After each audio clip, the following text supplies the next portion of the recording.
From NBA teams almost losing their lives to NBA stars being forced to retire. These are the craziest stories in NBA history. First up is Joel Embiid's murder case. Growing up in Cameroon, all he ever wanted was to earn his people's respect. And he wanted to go pro, but that was something that's nearly impossible. And he realized he needed to do something that no one has the balls to do.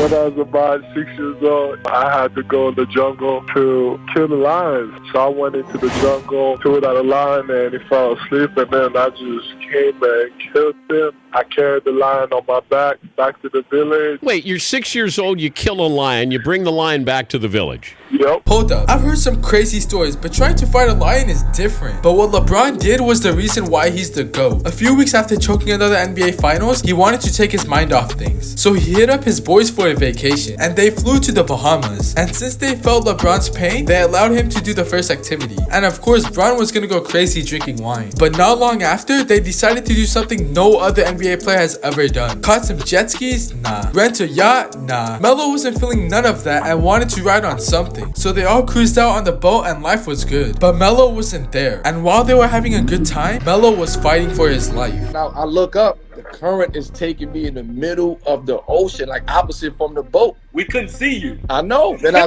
look up at the boat and I see Bron jumps off the boat like he's MacGyver. He was bringing me back with one arm. He's swimming with the other arm, carrying me in one arm. Look at LeBron, man. Carrying players on and off the court. So inspirational. But Melo wasn't the only one whose life flashed before his eyes. Because NBA players have dealt with the Thunder curse for too long. And it has to do with the hotel that looks like this. The story of this curse started in the early 1900s. And at the time, hotel owner William B. Skirvin had a maid named Billy. And the two did something, let's just say, inappropriate. And one night he met up with Billy at the top of the building. And they got in an argument. So he locked her up in the 10th floor of the hotel. And after realizing she wasn't gonna get any help, she threw herself out the window. Even though she jumped, she never really left. Because nowadays, whenever NBA teams are scheduled to play in OKC, the NBA always books them to stay at this hotel. But every player who stays there meets her. Caron Butler said everybody in the league knows about her. Because this place ain't a joke, man. Because Kyrie stayed here for one night and is already planning a haunted hotel documentary. But what's even scarier is when an entire NBA team almost died in a plane crash. See, in 2021, the Jazz won a private jet flying to Memphis. And all of a sudden, an explosion went off, causing the entire plane to shake, leaving the players terrified. Just heard a boom, the whole plane shook. I feel like something had just exploded in the back of the plane.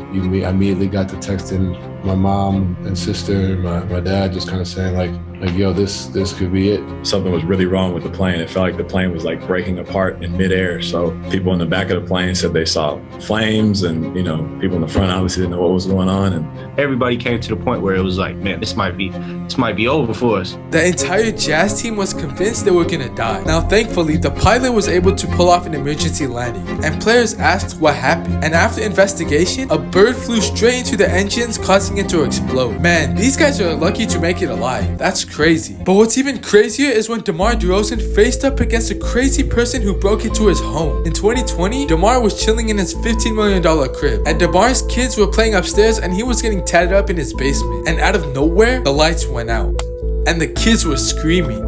I'm finished getting tatted. Probably 10 minutes later, I hear my daughter scream. So I stop, I run upstairs. Dude running down the other stairs. So I'm going after him.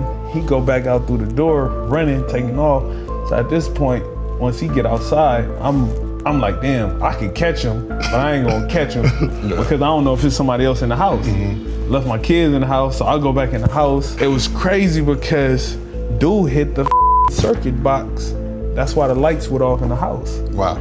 If he would have finished my tattoo 2 minutes earlier, you know what I mean? I would have had him. Damn, who knows what that man had planned. But luckily, the guy was caught just an hour later. Let's lighten up the mood because this James Harden story is crazy. When Harden was cooking for the Rockets, they gave him a $228 million contract. And he was ready to blow the bag. But not on supercars or mega mansions or even jewelry, but on something better. Joe Budden claimed on his podcast that James Harden's jersey is hanging in the rafters. Not in an NBA arena, in a Houston strip club, because he spent so much money in this strip club that they put his jersey up in the rafters. Nah, man, Harden always partying nowadays. But what Giannis did in this story almost put him in jail, because growing up, he needed to commit crimes to survive. See, Giannis's parents were illegals, and there would have been a chance that they would have been gone one day. His family struggled to get money since they can't work, but Giannis and his brothers had high hopes to provide for the family. Subsisted in the shadows of the economy. We didn't have a lot of money, but we had a lot of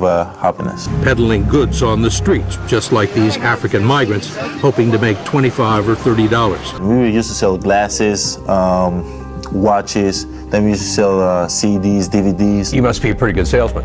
I was the best. Damn, man, not only did he not get caught, he saved his family from poverty and became a 100 millionaire. But if only Dwight had the same luck. He had an addiction that almost killed him. At one point in time, Dwight was the most dominant center in the league. But once he joined LA, he started to fall off. And in 2012, the world found out he was hiding something. I just developed that like sweet tooth. As I got older, it just kept going. I just started to love Skittles, and all I wanted was Skittles, Skittles, Skittles. You know, I couldn't stop. Then I fell in love with Honey Bun, and I would eat like at least 4 or 5 of them a day, maybe more. Just heat them up and have some ice cold water with it. It was so good. And my routine one season was McDonald's before every game. I would get 2 double cheeseburgers, a large fry, a small fry, a strawberry chocolate milkshake, and a large Coke. Dwight was so addicted to sweet food, he put a whole Skittles machine in his house. And he was eating 5,000 calories and ate 12 candy bars per day. But his nutritionist told him that if he didn't stop, not only will his career be over, but his life.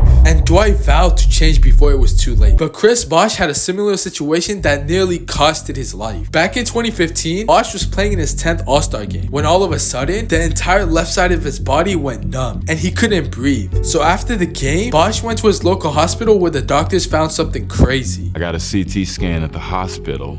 I called my wife and let her know what was going on. They informed me that my oxygen levels were dangerously low. That's when they told me that the next 24 hours would be critical. Chris started to develop a blood clot in his leg that traveled all the way to his lungs. And if he doesn't get this under control immediately, he would suffocate from the blood and die, giving the doctors no choice but to undergo surgery. They prepped me, put me under, and I woke up and I had 2 tubes coming out of my ribs into a drainage. You just kind of think like, man, is this gonna be my life? Is this what it has come to? I wasn't even thinking about basketball at that time. I was happy to be alive. I was happy just to have the smallest things. Now, luckily, Chris's surgery was a success, but this was only the beginning. Because in 2019, he tried to come back to the NBA, but the blood clots weren't going away, forcing him to step away from the game. But Tatum did something so stupid, it almost got him kicked out of the league. Back in 2019, Tatum was playing out of his mind and got an offer to sign to Jordan Brand. And he always dreamt about this day as a kid and immediately signed the deal. Jordan Brand flew him overseas not only to promote his shoes, but he was gonna meet Jordan face to face. But that's where things got ugly. I'm still nervous, right? So I walk in, MJ sitting down, his wife next to him, and Spike next to her. So I walk in, and I was like, I'm gonna go say what's up to him before I sit down. So I'm like, I talked to him earlier, like we had like a whole conversation, like I kind of know him. But then I walk over to him, and like my hand starts sweating. And I was like, what's up, Mike? And when I went to go shake his hand, I knocked over his wine glass on the table and it broke. And I was damn. Hey Tatum, you can still join Team LeBron over here. Speaking of LeBron, when he signed his contract to be a Laker, he instantly had a target on his back. See, in 2018, LeBron bought a mansion in LA's exclusive areas. His house had a gym, a movie theater, and a pool in the back. But LeBron didn't know that he was being watched by a maniac. Because when he turned on the news, he got scared for his life. Because he saw other celebrities in his own neighborhood all become victims. And LeBron was next on the top of the list. So LeBron was having none of it and put 10 security guards to guard his house 24/7. And when the criminals found out he was untouchable, they started to vandalize his murals to send a warning. But I guarantee this will make you look at Russ differently. Because back in 2004, Russ was a 15-year-old with dreams of making it to the NBA. And he shared the court with his friend Kelsey Bars. And they put the high school on the map. And both of them vowed to play for UCLA and eventually play in the NBA. And they would practice every night to make that happen until... In early May 2004, Coach Reggie Morris took Russell and Kelsey to Los Angeles Southwest College to play pickup games against some of the top players in the state. Kelsey was the best player on the court even as a 10th grader. He was dominating college players. We had won like 4 or 5 games in a row. And I remember Kelsey was playing maybe the best I've seen him play in a long time. We went to go sit down over on the side, and he was laughing and joking with a couple of the young guys, and then he kind of collapsed. And then took one big gasp of air, and then he just fell back. When I got to the hospital, that's when his dad pulled me to the side and told me that he had passed. It turned out Kelsey had an unknown heart condition, and right in front of Russ, his heart stopped. And just like that, he was gone. And Russ vowed to take his game to a whole new level for Kelsey. Russ went from averaging 12 points per game to 25, and got college offers from every big university. But he already made his decision to go to UCLA, and he became a college icon. And in 2008, with the 4th pick in the 2008 NBA draft, the Seattle Supersonics select Russell Westbrook from UCLA. Russ not only made it to the highest level, he became one of the greatest to ever play the game. But just know that all these monster performances Russ has isn't just for himself, but for Kelsey as well. I want people to know that Kelsey could have been the best player in the country. Kelsey's always going to be a part of my life.